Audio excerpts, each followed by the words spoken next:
All right, so you know how we're always talking about keeping your crypto safe?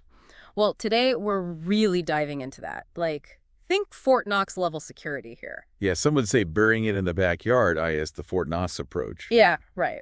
But seriously, it's all about figuring out what level of protection you need, just like in real life, right? You don't lock your bike with the same lock you use for your front door. Exactly. And when it comes to crypto, that protection, that lock, that's all about your private keys.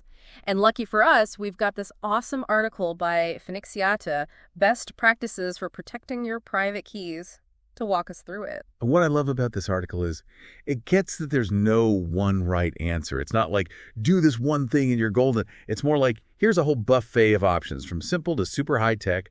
Pick what works for you. It's like a personalized security consultation right here in this deep dive.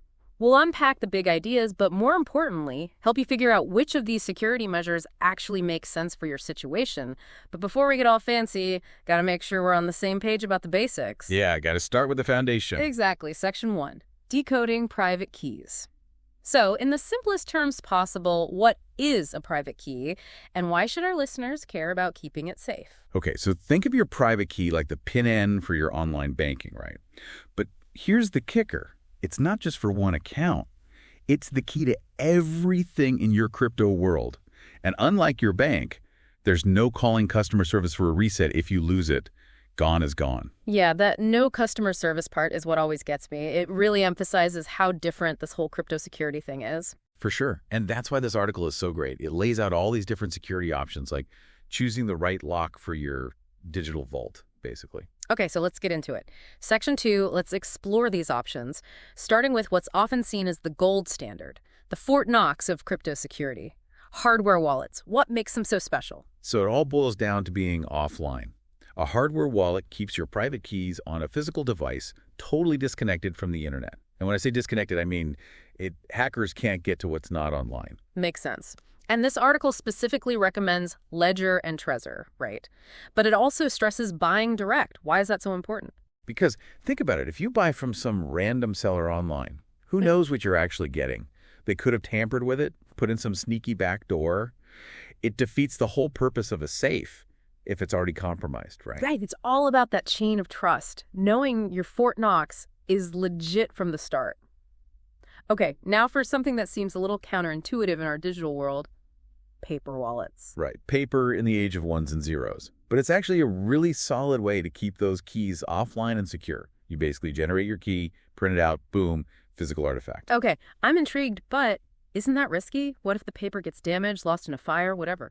That's why the article is all about using the right materials here. High quality paper, the kind of ink that won't fade. You're making something meant to last. So it's like, burying treasure better have a good map A and D, make sure that chest is waterproof. Speaking of offline, the article also gets into cold storage. What's that all about? Cold storage. Now that's taking things to the extreme.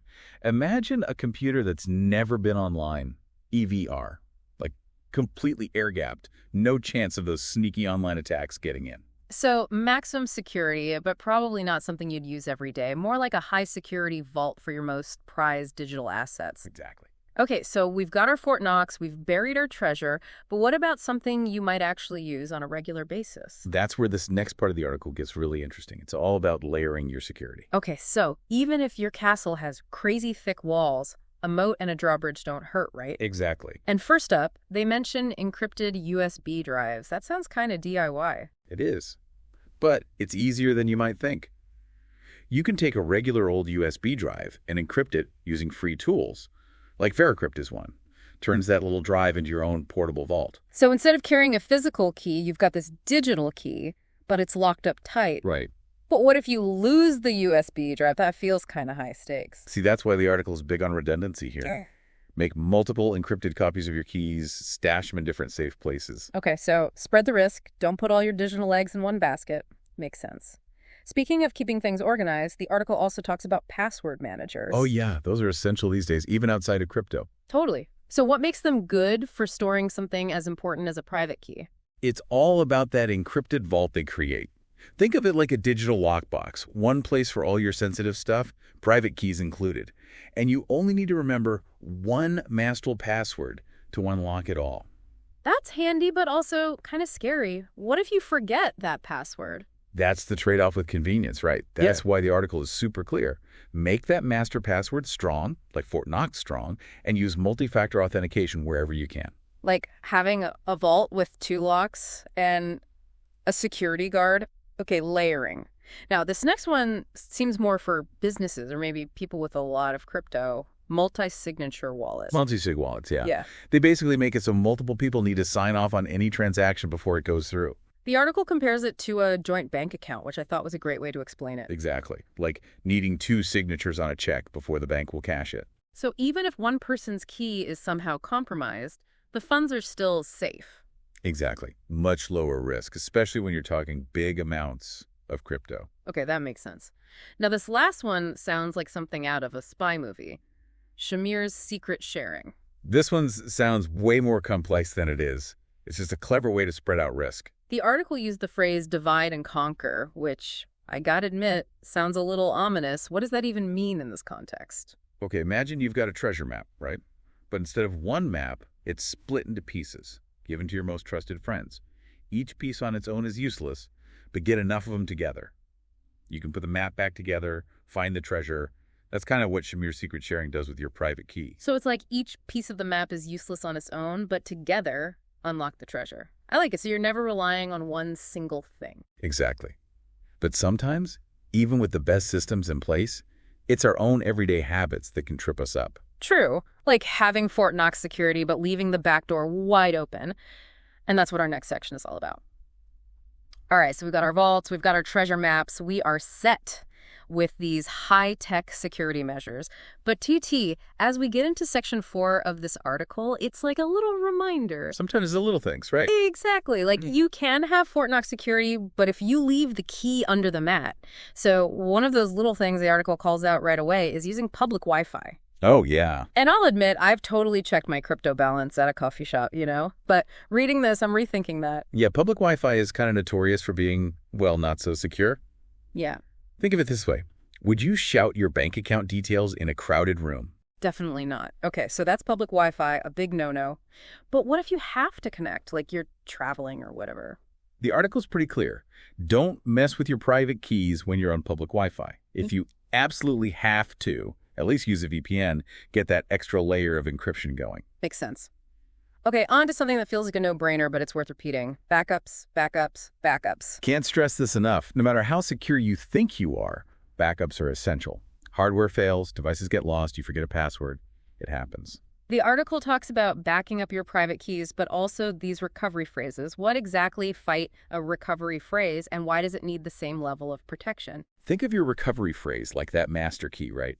The one that can get you back into your crypto wallet even if you lose your main key. It's a bunch of words, usually 12 or 24. You get those when you set up your wallet. Write them down, exact order, store them somewhere safe. And offline, right, like not a screenshot on your phone. Definitely not. This is Fort Knox level backup here. The article suggests things like those encrypted USB drives we talked about, or even a good old-fashioned paper wallet, kept separate from everything else. Multiple backups, offline, different locations. Got it. Okay, last but not least, we got to talk about the threats that are always evolving. Phishing and malware. Yeah, these are tricky because they play on your trust. I almost fell for a phishing email once. It looked exactly like it was from my bank. It's scary how good they're getting. Right, so you got to be extra careful. Any suspicious links, especially if they're promising you the moon, double-check that sender's address, even if it looks legit. Yeah. And remember, nobody needs your private key for any legitimate reason. If it sounds too good to be true, it probably is. So as we wrap up this whole deep dive on private key protection, what's the one thing you want our listeners to take away from all this? I think it's that protecting your crypto is not a one-time thing. It's about finding the right security measures for you, your comfort level, how much risk you're willing to take. And it's about staying informed, those good digital habits. Because just like we lock our doors and windows in real life, got to do the same in the digital world, right? Exactly. Find that balance, convenience, and security. And as that Gandalf quote from the article says, when it comes to your private keys, keep it secret, keep it safe. Words to live by. Well, there you have it, folks. The ins and outs of private key protection. From the simple stuff to the you need a PhD in cryptography stuff. Remember, the best security is what works for you and gives you peace of mind. And if you're ever unsure, do your research, check those trusted sources. There's tons of info out there. Knowledge is power, especially in the crypto world. Couldn't agree more. Thanks for joining us on this deep dive, everyone, and stay safe out there.